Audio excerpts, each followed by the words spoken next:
Hello again team, it's Jess or JashiiCorrin and welcome back for another video. Today we're looking at lettering, more specifically the different ways you can decorate your lettering. This isn't really different styles of lettering, as you can probably tell from the outlines that I'm starting with, but it's more different ways you can decorate the same style.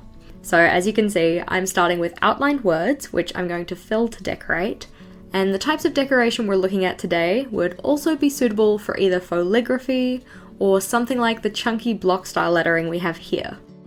Essentially any lettering with space to fill.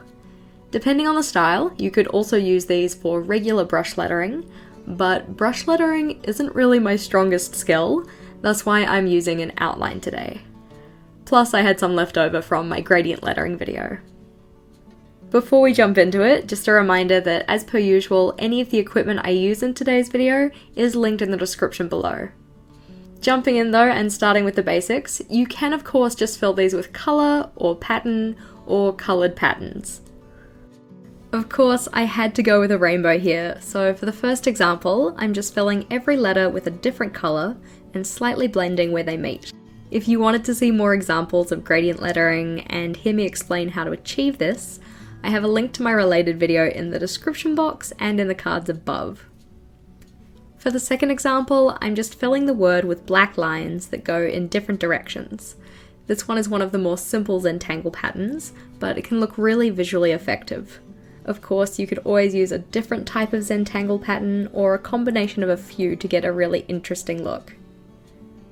In the third one, I've combined both ideas. So we have a gradient of colour that's achieved by using coloured lines.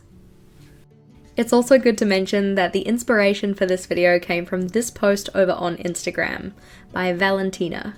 A link to that post and her Instagram account can be found in the description box as well. But she does some really cool and creative lettering and is totally worth checking out. If you have a particular monthly theme though, you can always make the way you decorate your lettering tie in with this. The easiest way I find to do this is just by keeping the same colour palette to start with, but there may be some decorative elements in particular that you can include in your lettering, depending on the theme.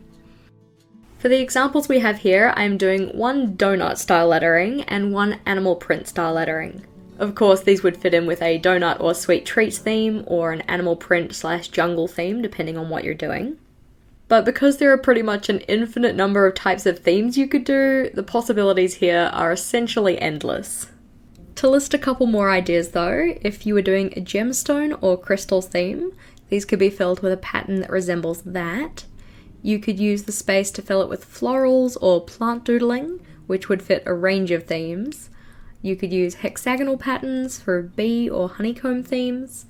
But as theme choices are endless, so too are the types of decoration that you could use in here.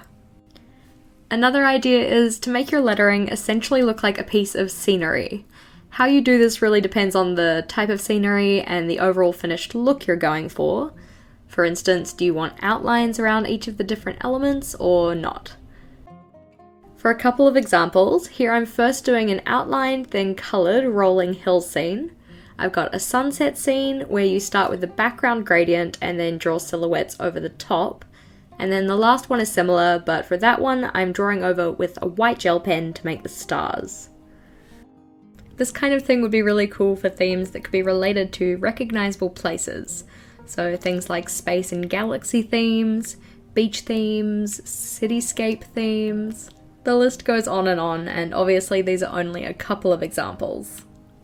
I've been thinking a lot about bullet journal themes recently, and there's a lot that I really want to do and haven't quite gotten around to it. I'd love to know for you guys, what are some of the bullet journal themes that you've kind of been meaning to do but keep putting off for one reason or another? I know for me, a lot of the time when I'm putting off doing a bullet journal theme, it's because I really want to do it justice and I feel like I might not quite have the skill set to achieve that yet. Of course, that's not necessarily an everyone problem, that might just be a me problem. But I would still love to hear about the themes that you guys really want to do.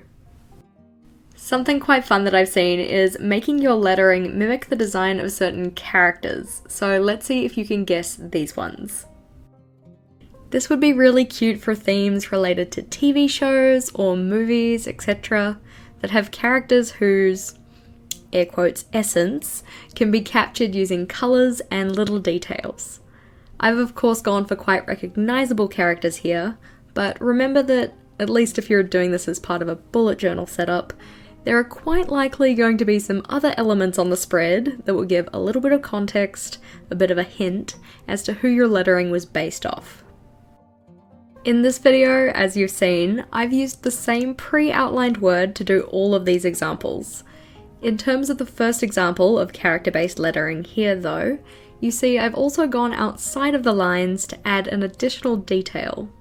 This is something good to consider when you're doing your lettering, and it can add just a little bit more personality.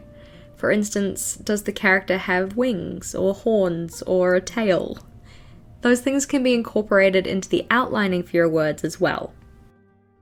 Hopefully you were able to guess the 4 characters that I had here. I actually think this would be a kind of cute challenge to do, maybe where we had 30 recognisable characters and each day you do some lettering that's representative of each of them or something. Pretty pleased with how they turned out.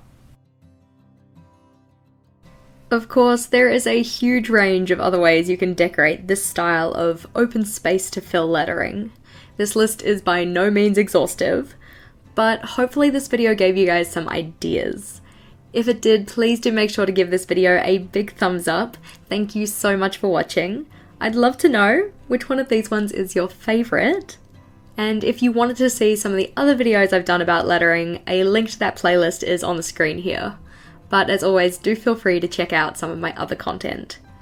Thanks again team, and until next time, bye!